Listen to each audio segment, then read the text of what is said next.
कल तक जो बताया था समझ में आया? जैसे हाइब्रिडाइजेशन क्या होता, ये कितने टाइप का होता है, SP, SP2, SP3, SP3D, SP3D2, SP3D3। फिर इसको कैलकुलेट कैसे करते, उसका formula x equal to surrounding atom plus half G minus V plus minus E, ये फार्मूला। फिर इस फार्मूले को अप्लाई कैसे करते, फार्मूले में डेटा कैसे फीड करते, तो ये सब समझ में आया था।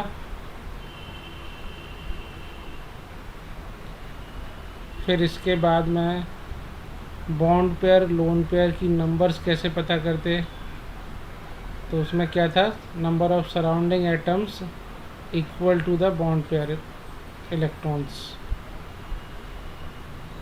और x minus bond pair electron equal to the lone pair electrons. यहाँ तक अपन ने सीख लिया था। अब इसके आगे जो पार्ट आता है दैट इज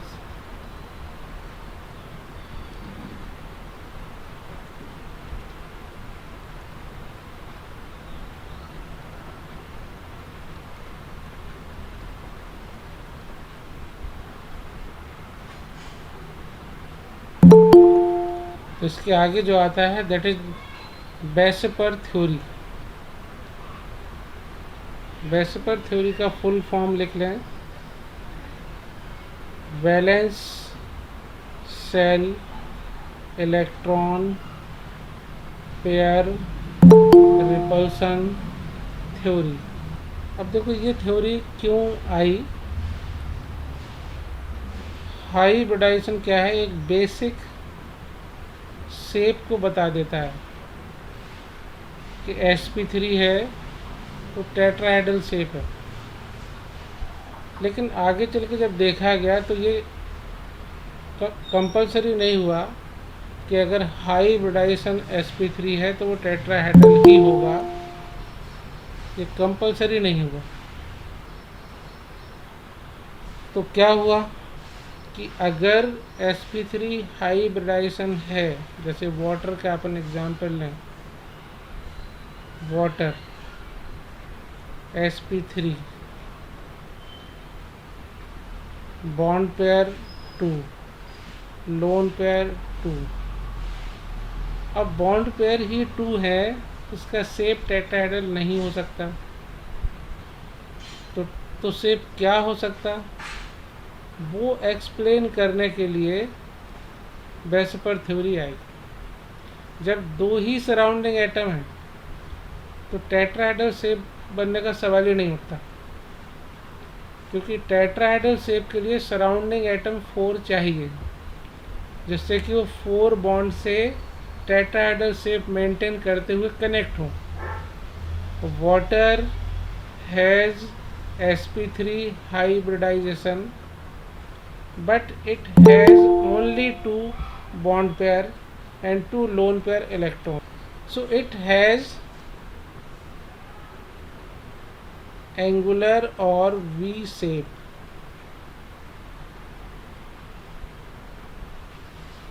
इसको एंगुलर शेप भी बोलते हैं और इसको V शेप भी बोलते हैं।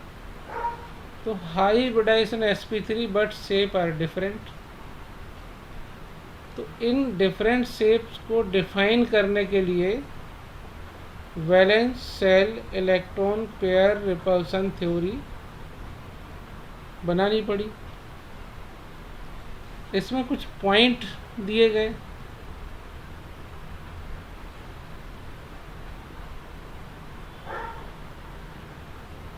पॉइंट लिखते जाएं।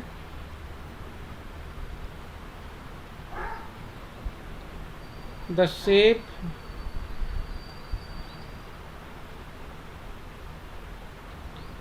of a molecule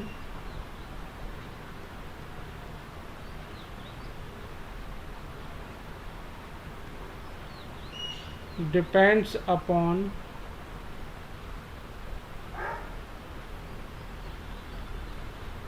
the number of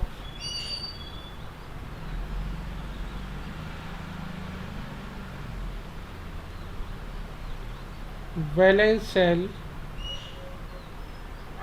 electron pairs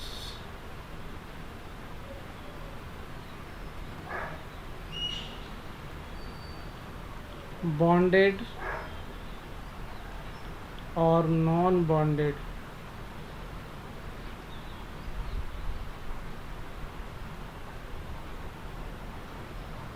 around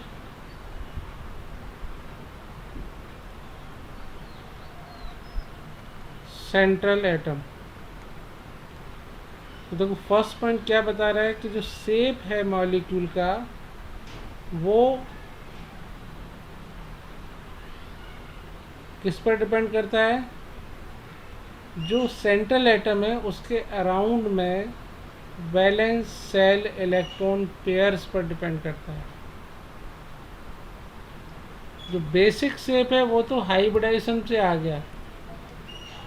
basic shape यानी sp है तो लीनियर, sp2 है तो ट्राई एंगुलर प्लेनर, sp3 है तो टेट्राहेड्रल। ये दीज आर बेसिक शेप। जो रियल शेप है वो बेसिक शेप के कुछ बॉन्ड को लोन पेयर में कन्वर्ट करके बनेगा। अब अगर sp3 हाइब्रिडाइजेशन आ रहा है और 2 बॉन्ड पेयर 2 लोन पेयर है तो इसका मतलब ये है कि जो हाइब्रिडाइजेशन से बेसिक शेप मिल रहा है टेट्राहेड्रल, उसमें से कोई 2 बॉन्ड लोन पेयर में कन्वर्ट हो जाएंगे। जब 4 अपने पास ऐसे टेट्राहेड्रल बनाता हुआ शेप है, इसमें से कोई 2 लोन पेयर में कन्वर्ट हो जाएंगे तो शेप क्या बचेगा। मान लो ये लोन पेयर में कन्वर्ट हो गया और ये लोन पेयर में कन्वर्ट हो गया।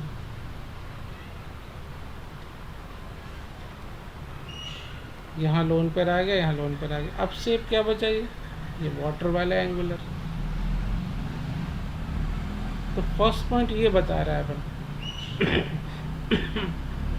The shape of a molecule depends upon the number of valence shell electron pair bonded और non bonded around central atom. First point समझ में आया।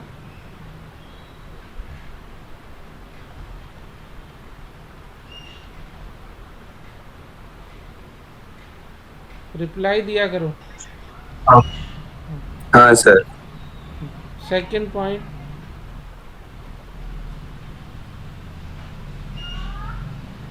pairs of electron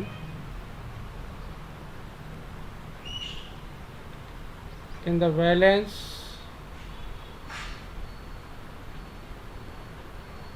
shell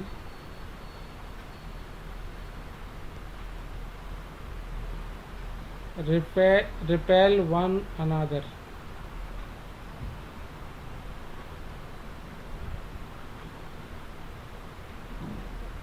Since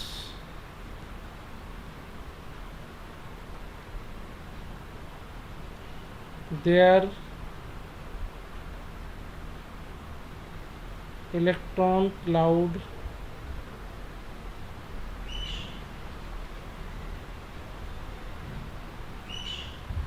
are negatively charge. Second point क्या बता रहा है कि pair of electron in the valence shell repel one another. जो भी वैलेंस सेल सेंट्रल एटम के वैलेंस सेल में जो भी पेयर ऑफ इलेक्ट्रॉन है, वो बॉन्ड पेयर हो या लोन पेयर हो, वो एक दूसरे को रिपेल करेंगे। क्यों रिपेल करेंगे? क्योंकि वो इलेक्ट्रॉन पेयर है और इलेक्ट्रॉन पेयर नेगेटिवली चार्ज होता है। और पढ़ा है अपन ने कि नेगेटिवली चार्ज या like charges repel each other. उस कॉन्सेप्ट के अकॉर्डिंग इलेक्ट्रॉन से बना हुआ बॉन्ड पेयर हो या लोन पेयर हो, वो एक दूसरे को रिपेल करेगा, because like charges repel each other.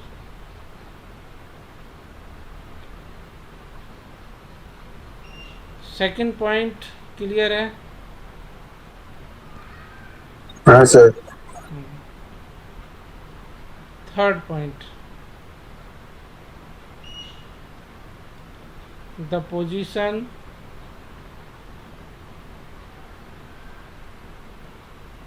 of the electron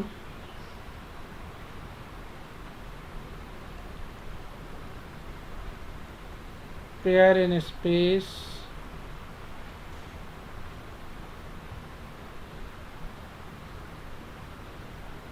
around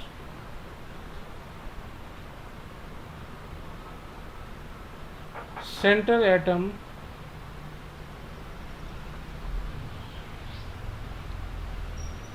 are such that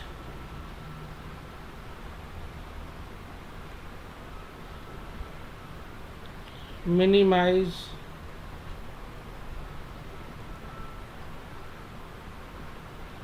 repulsion and thus maximize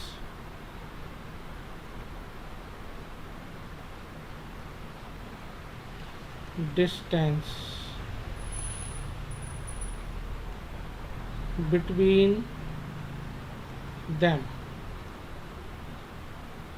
third point में क्या बताया जा रहा है कि the position of the electron pair in space around central atom are such that minimize repulsion and thus maximize distance between them. जो second point में बताया गया कि जो इलेक्ट्रॉन पेयर होंगे वो बॉन्डेड हो या नॉन बॉन्डेड हो, बॉन्ड पेयर इलेक्ट्रॉन हो या लोन पेयर इलेक्ट्रॉन हो, वो एक दूसरे को रिपेल करेंगे। थर्ड पॉइंट में बताया कि वो सेंट्रल एटम के अराउंड में ऐसी पोजीशन ऑक्यूपाई करेंगे कि ये जो रिपल्सन फोर्स है ये मिनिमाइज हो जाए। और लाइक चार्जेस के बीच में जो रिपल्सन होता है वो मिनिमाइज करने का तरीका क्या होता, उनकी डिस्टेंस बढ़ा दो। क्योंकि ये अपन ने चार्जेस के बीच में जो फोर्स ऑफ अट्रैक्शन है, रिपल्सन लग रहा है, ये अपन ने स्ट्रक्चर ऑफ एटम में कूलॉम्स लॉ में पढ़ा था। F equal to K Q1 Q2 upon R square. Upon में आर स्क्वायर है, inversely proportional to distance square. तो जब फोर्स ऑफ रिपल्सन को भी कम करना है तो उनके डिस्टेंस बढ़ाना पड़ेगा। तो वही चीज़ ये जो बॉन्ड पेयर और लोन पेयर इलेक्ट्रॉन्स हैं सेंट्रल एटम के अराउंड में, ये ऑटोमेटिकली खुद के खुद ही अपनी डिस्टेंस को बढ़ा लेते हैं, ऐसी जगह फिट होते कि एक दूसरे से डिस्टेंस मैक्सिमम हो, जो शेप है वो मेंटेन करते हुए as possible as maximum distance पर ये अरेंज होते। क्यों ऐसा होता? क्योंकि उससे रिपल्सन फोर्स मिनिमाइज हो। और रिपल्सन फोर्स मिनिमाइज क्यों करता? क्योंकि रिपल्सन फोर्स अगर ज़्यादा होगा तो बॉन्ड वीक हो जाएगा, और बॉन्ड वीक होगा तो वो मॉलिक्यूल अनस्टेबल हो जाएगा। तो मॉलिक्यूल को अनस्टेबिलिटी से बचाने के लिए, स्टेबल बनाए रखने के लिए, ये जो बॉन्ड पेयर और लोन पेयर इलेक्ट्रॉन्स हैं ये ऑटोमेटिकली सेंट्रल एटम के सराउंड में ऐसी पोजीशन ऑक्यूपाई करेंगे कि जहाँ से उनका रिपल्सन फोर्स मिनिमम हो। और वो मिनिमम करने के लिए उनके बीच की डिस्टेंस बढ़ेगी। थर्ड पॉइंट को समझने में कोई दिक्कत है?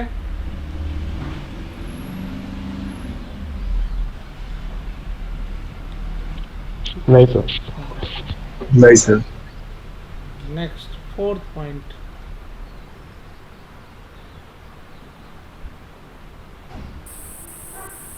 The magnitude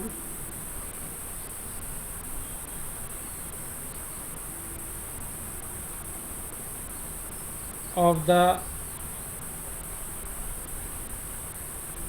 different types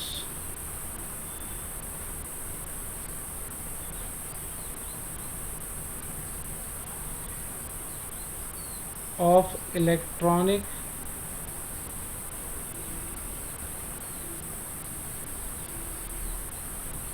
repulsion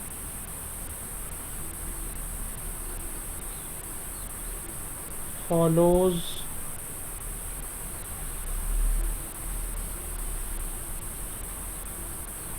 the order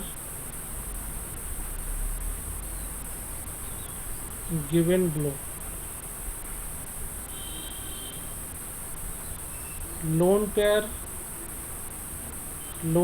repulsion, lone pair bond pair repulsion, bond pair repulsion. सबसे ज़्यादा रिपल्सन लोन पेयर के बीच में होगा, उससे थोड़ा कम एक लोन पेयर एक बॉन्ड पेयर के बीच में होगा, उससे भी कम बॉन्ड पेयर के बीच में होगा। इसका मीनिंग क्या निकला कि जब भी कोई मॉलिक्यूल में लोन पेयर प्रेजेंट होंगे और बॉन्ड पेयर प्रेजेंट होंगे तो लोन पेयर की लोकेशन सबसे ज़्यादा मैक्सिमम डिस्टेंस पर होगी, क्योंकि वहाँ रिपल्सन ज़्यादा है। उनको रिपल्सन कम करने के लिए एफर्ट ज़्यादा लेना पड़ेगा। तो किसी भी शेप में, जैसे वाटर है, वाटर में 2 बॉन्ड पेयर 2 लोन पेयर हैं, तो जो बॉन्ड पेयर की डिस्टेंस है उसके कंपैरेटिवली लोन पेयर की डिस्टेंस ज़्यादा होगी, क्योंकि वहाँ रिपल्सन फोर्स ज़्यादा है। उसको मिनिमाइज करने के लिए उनको ऐसी पोजीशन में जाना पड़ेगा कि जहाँ ये रिपल्सन मिनिमाइज हो सके। इसके लिए वो मैक्सिमम डिस्टेंस पर रहेंगे शेप को मेंटेन करते हुए। फोर्थ पॉइंट समझने में कोई दिक्कत तो नहीं?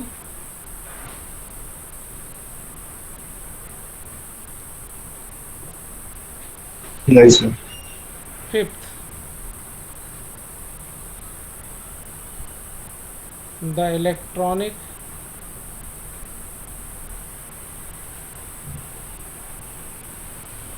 repulsion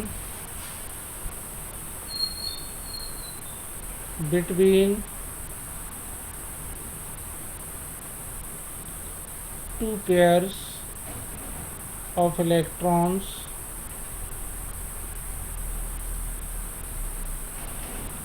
will be minimum if they are as far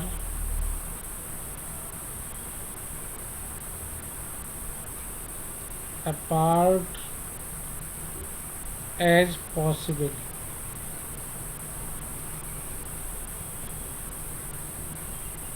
On this basis,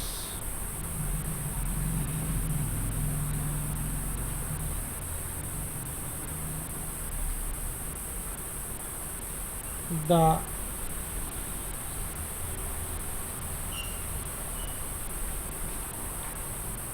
following geometry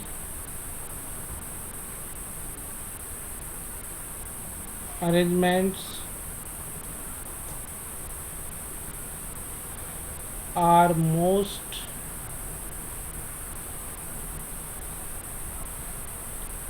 suited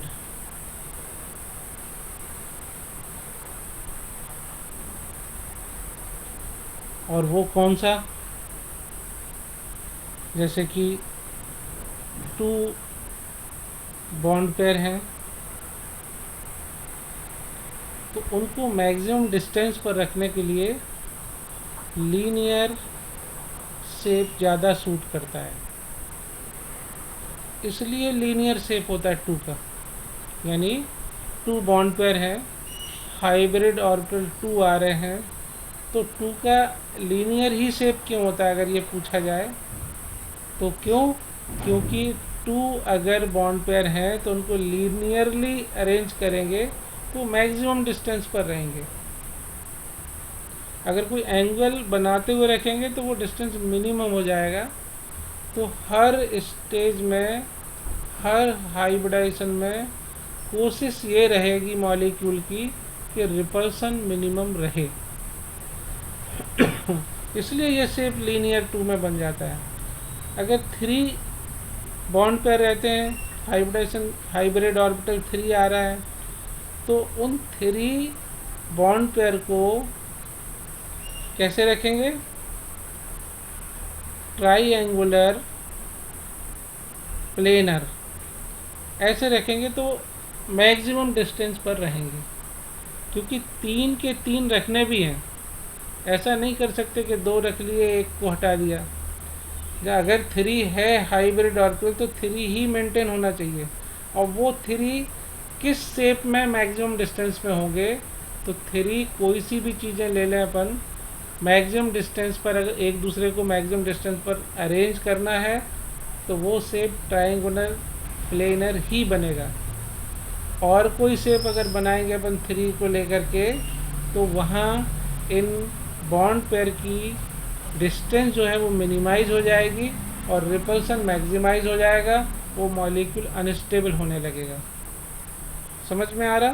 तो ये जब शेप बने कि फोर होगा तो टेट्राहेड्रल, तो फोर में टेट्राहेड्रल क्यों होगा? वहाँ उसका भी आंसर मिल गया कि फोर कोई बॉन्ड्स को अरेंज करना है तो मैक्सिमम डिस्टेंस पर रखने के लिए हमको टेट्राहेड्रल शेप में ही उनको अरेंज करना पड़ेगा। 5 है तो ट्राइगोनल प्लेनर, 6 है तो ऑक्टाहेड्रल,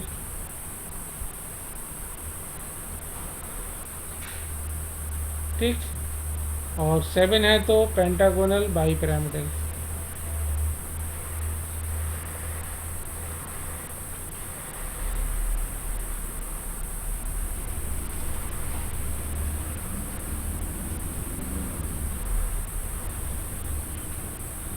तो इस पॉइंट में ये क्लियर हुआ कि जो शेप दे दिया अपन ने कि दो हाइब्रिड ऑर्बिटल है तो लीनियर होगा, तो वहाँ भी बेसपर थ्योरी के हिसाब से सोच करके शेप दिया गया हो।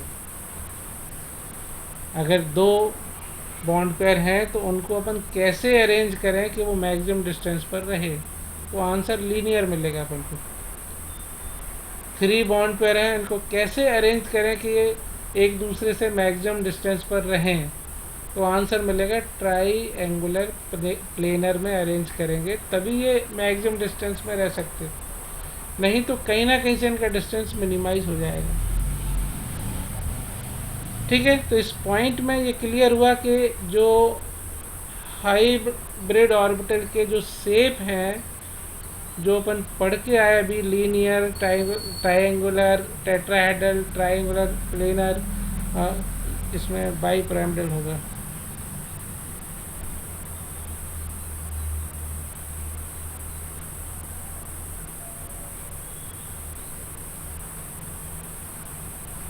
ऑक्टाहेड्रल, पेंटागोनल, बाईपिरामिडल, ये सब शेप भी बेसपर थ्योरी के थ्रू ही डिफाइन हुए हैं।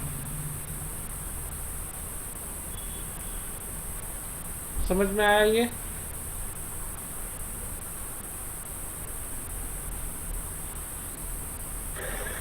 हाँ sir. Next point,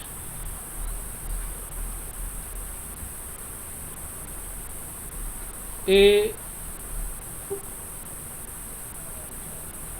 multiple bond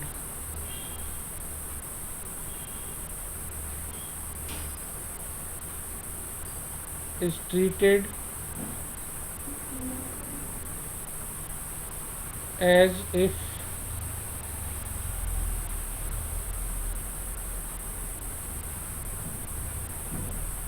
it is a single electron pair and 2 or 3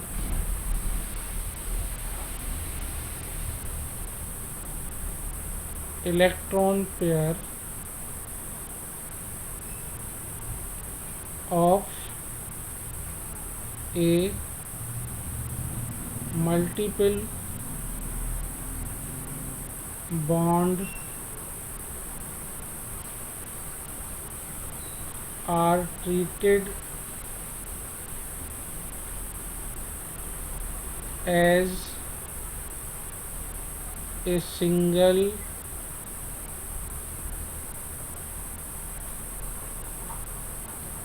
super pair.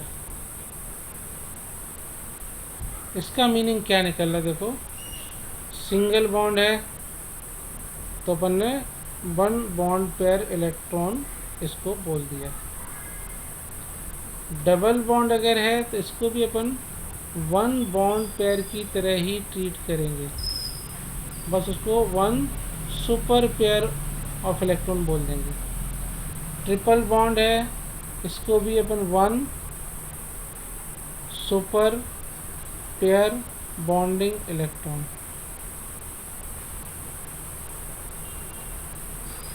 ठीक, ऐसा क्यों?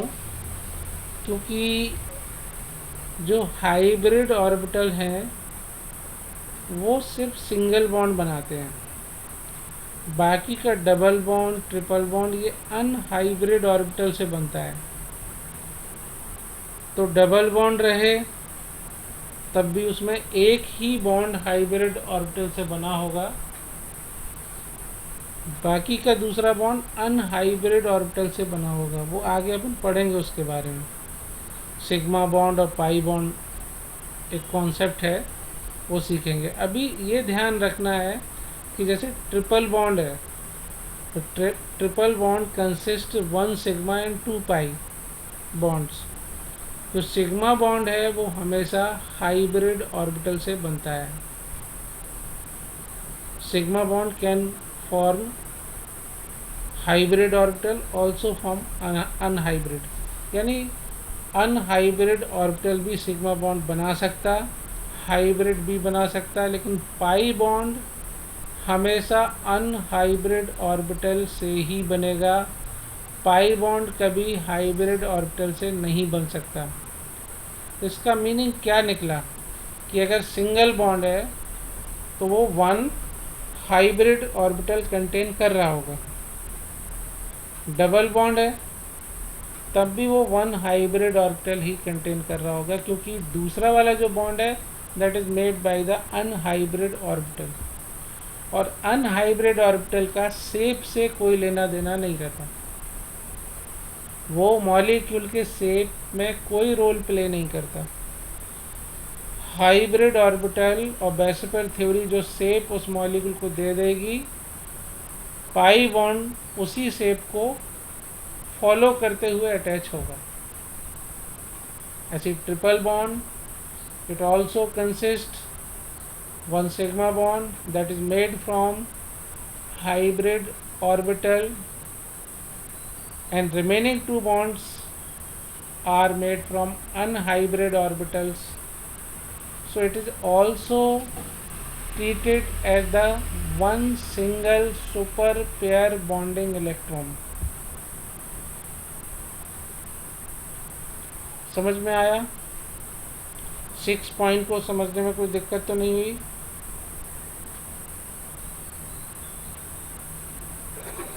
नहीं सर।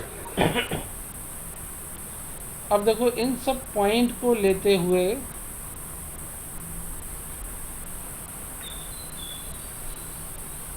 एक शेप की टेबल बनाई गई कि किस मॉलिक्यूल का क्या शेप होगा, उसको देख लें।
अब देखो इसमें यहाँ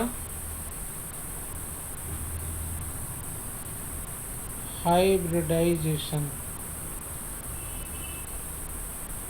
यहाँ बॉन्ड पेयर, यहाँ लोन पेयर,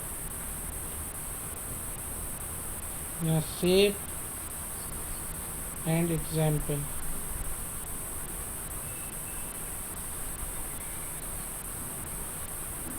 यहाँ पहले शेप ही अपन पढ़ें।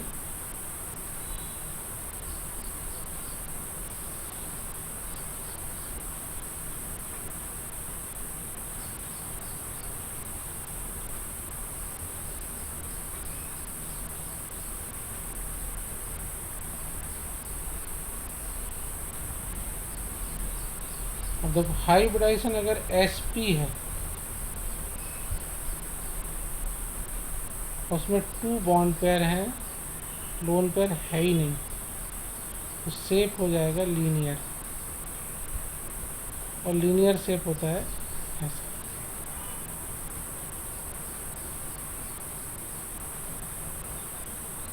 अब हाइब्रिडाइजेशन अगर sp2 है, 3 के 3 बॉन्ड पेयर है, लोन पेयर है ही नहीं, तो शेप हो जाएगा ट्राई गोनल प्लेनर, और ये शेप होगा ऐसा।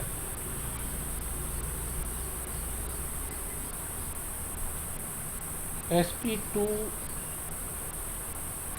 2 बॉन्ड पेयर 1 लोन पेयर, अगर ऐसी सिचुएशन आती है कि sp2 है, बॉन्ड पेयर 2 है, लोन पेयर 1 है, तो ऐसे में इसके शेप को एंगुलर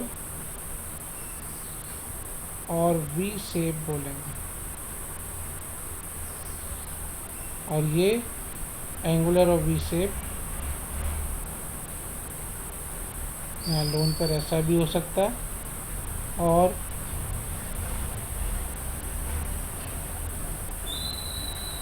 ऐसा भी हो सकता है। इस वाले को लोन पर बना दिया तो ऐसा शेप आ जाएगा, इसको लोन पर बना दिया तो ऐसा हो जाएगा, इसको भी लोन पर बना सकते तो इस टाइप से हो जाएगा। यानी जो रेगुलर शेप है इसका ट्राइगोनल प्लेनर, उसमें से कोई एक बॉन्ड को लोन पेयर बना दिया जाएगा, तो जो शेप बचेगा दैट इज़ द एंगुलर और V shape. Next sp3 hybridization, 4 bond pair 0 lone pair, shape आएगा tetrahedral,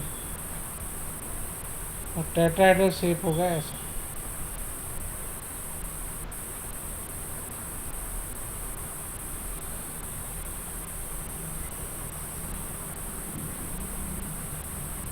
sp3 3 bond pair 1 lone pair,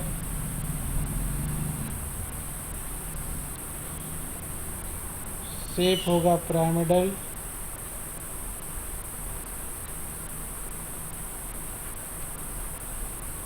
ये लोन पेयर आ जाएगा।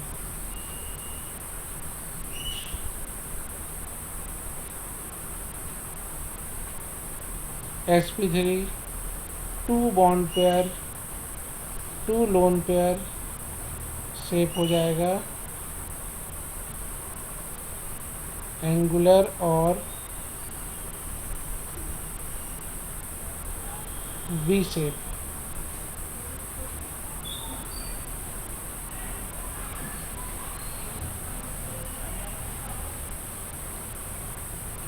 बॉन्ड पेयर कभी भी 2 से कम नहीं होंगे, क्योंकि 2 से कम हुए तो कोई शेप मेंटेन होगा नहीं।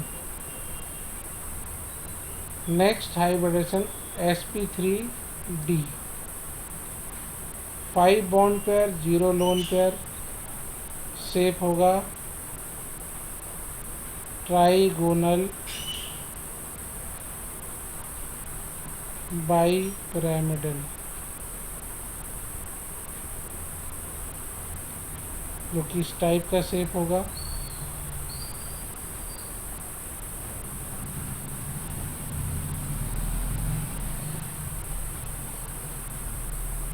sp3d 4 bond pair 1 lone pair shape हो जाएगा irregular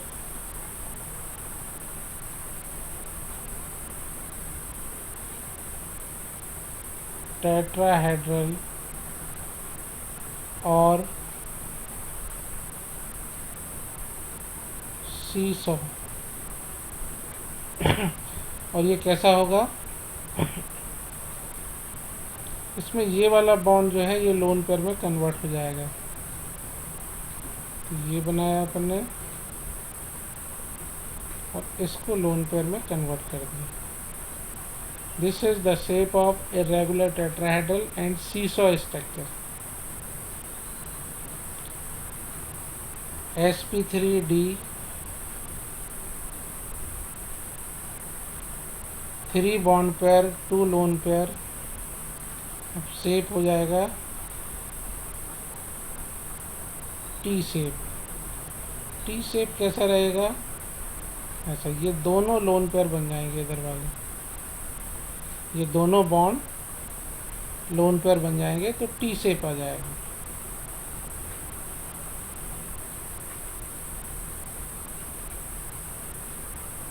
sp3d 2 bond pair 3 loan pair shape बन जाएगा लीनियर। लीनियर कैसा, ये दोनों लोन पेयर बन जाएंगे, ये भी लोन पेयर बन जाएगा, यानी ट्राइगोनल प्लेनर जो ज्योमेट्री बना रहा था वो तीनों के तीनों बॉन्ड क्या बन जाएंगे, लोन पेयर। तो सीधी एक लाइन बचेगी, that is linear shape.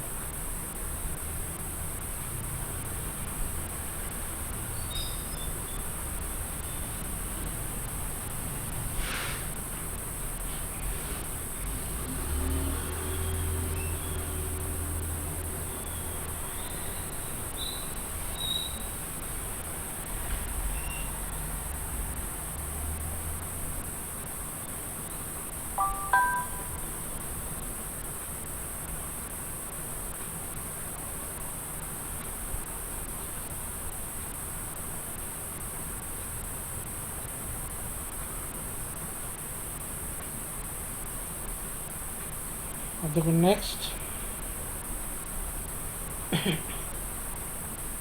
sp3d2 6 bond pair 0 lone pair octahedral और इसको बोलते हैं स्क्वायर बाईपिरामिडल। ये शेप होता है ऐसा,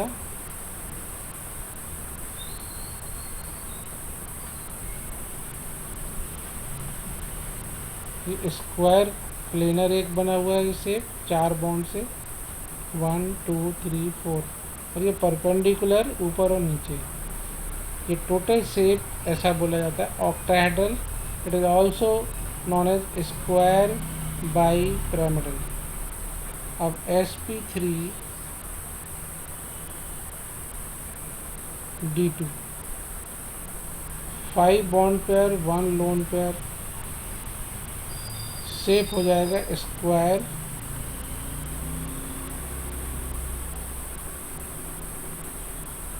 पिरामिडल। बाई पिरामिडल से पिरामिडल हो गया, यानी ऐसा शेप रहेगा। एक ये लोन पेयर परपेंडिकुलर जो था एक लोन पेयर में कन्वर्ट हो जाएगा तो स्क्वायर पिरामिडल शेप आ जाएगा। sp3d2 4 bond pair 2 lone pair shape हो जाएगा स्क्वायर प्लेनर। अब ऐसा शेप रहेगा, ये लोन पेयर और ये लोन पेयर दोनों परपेंडिकुलर वाले बॉन्ड लोन पेयर में कन्वर्ट हो जाएंगे, स्क्वायर प्लेनर ज्योमेट्री हो जाएगी। ठीक, इसके नीचे शेप इसका डिस्टॉर्ट नहीं होगा, अब आ जाए sp3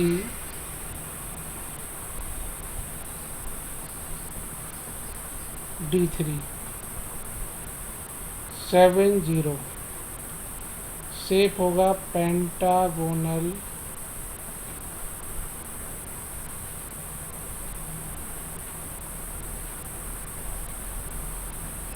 बाईपिरामिडल। और शेप कैसा होगा? पेंटागन बनाते हुए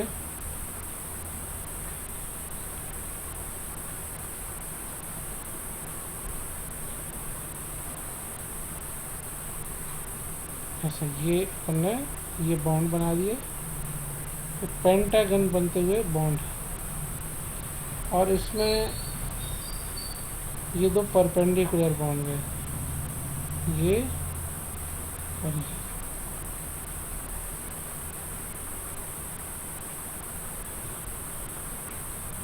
अब इसमें sp3d3 6 bond pair 1 lone pair, तो ये हो जाएगा पेंटागोनल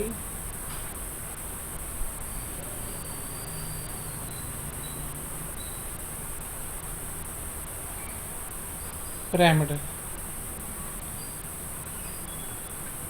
यानी पेंटागन तो बनेगा,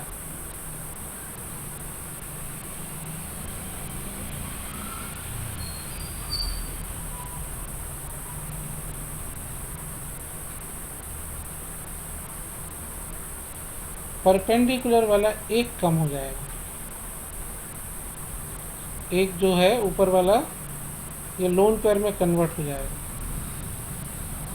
तो शेप आ जाएगा pentagonal pyramidal.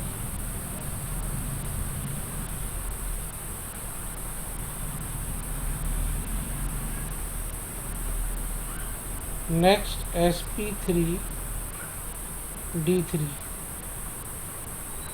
5 bond pair 2 lone pair, shape बनेगा पेंटागोनल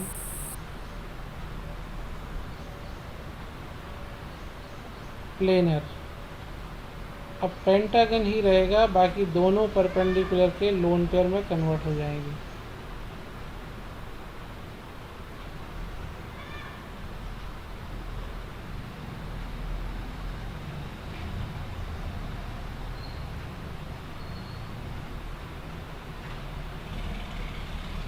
परपेंडिकुलर वाले दोनों के दोनों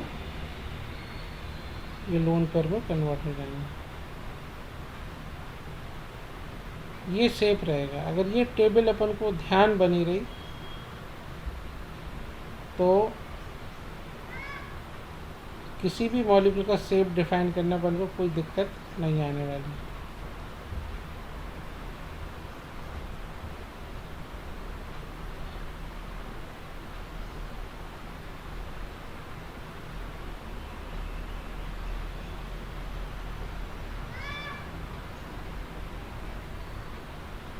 नोट कर लिए ये टेबल।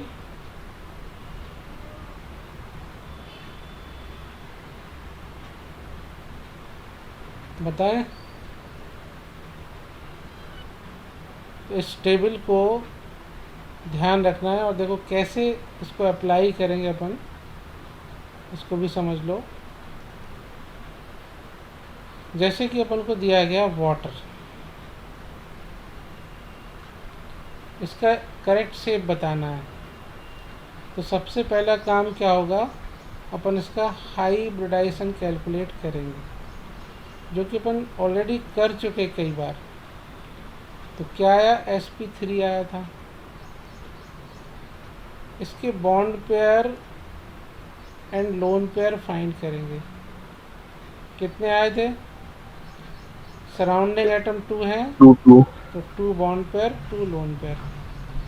अब इसका एग्जैक्ट शेप अगर देखना है तो अपन क्या करेंगे, sp3 के 2 बॉन्ड पेयर 2 लोन पेयर वाले लाइन में जाएंगे अपन। sp3 2 bond pair 2 lone pair, तो sp3 ये आ गया इधर। sp3 2 bond pair 2 lone pair shape angular और वी शेप। शेप कैसा रहेगा? एंगुलर और वी शेप यहाँ भी बना चुके अपन, इसलिए यहाँ नहीं बनाया था। अगर बनाना है ऐसा शेप रहेगा।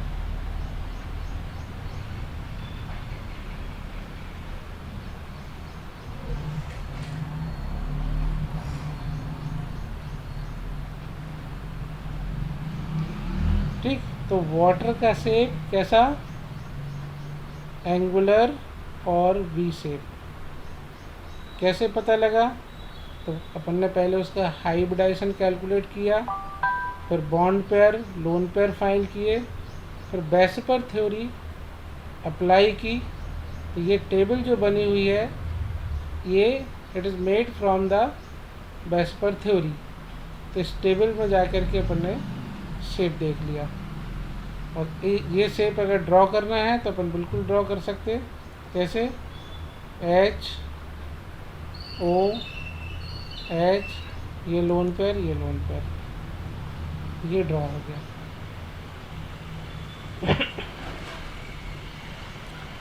अब देखो और समझना है, NH3 का स्ट्रक्चर क्या होगा। तो ये भी X4 आता था, इसका sp3 हाइब्रिडाइजेशन आता था।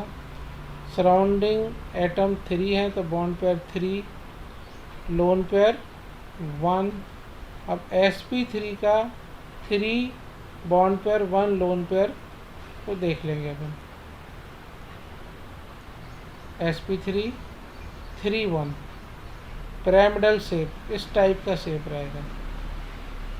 इसको ड्रॉ कर लेंगे, यानी शेप कौन सा है?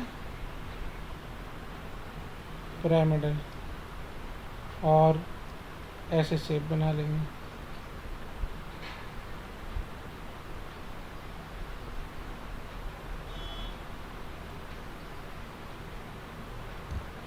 बताओ, समझ में आ रहा है?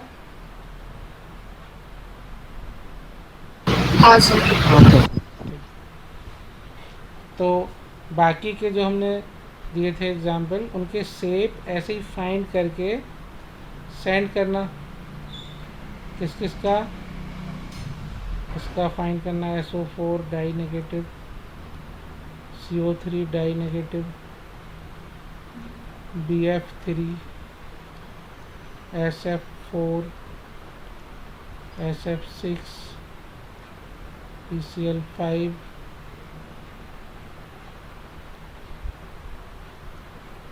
IBr3, I3 negative,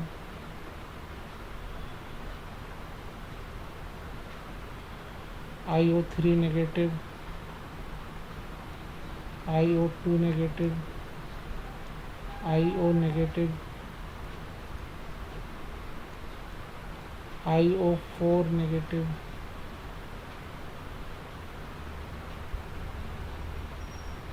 IF7। ठीक, इन सभी के XCO3, XCOF2, XCF4,